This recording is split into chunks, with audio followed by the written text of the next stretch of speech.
నాగార్జున సాగర్ ప్రాజెక్టుకు వరద నీరు పోటెత్తుతోంది. ఎగువన కురుస్తున్న వర్షాలు, వరదల కారణంగా సాగర్కు వరద ప్రవాహం పెరుగుతోంది. దీంతో అధికారులు 22 క్రస్ట్ గేట్లు ఎత్తి దిగువకు నీటిని విడుదల చేస్తున్నారు. ఇన్ఫ్లో 198,152 క్యూసెక్కులు ఉండగా అవుట్ఫ్లో 2,13,660 క్యూసెక్కులుగా కొనసాగుతోంది. ప్రాజెక్టు పూర్తి స్థాయి నీటి మట్టం 590 అడుగులు కాగా ప్రస్తుత నీటి మట్టం 587 అడుగులకు చేరింది.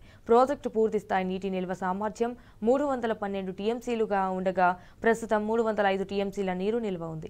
ఇక జల విద్యుత్ కేంద్రంలో విద్యుత్ ఉత్పత్తి కొనసాగుతుంది.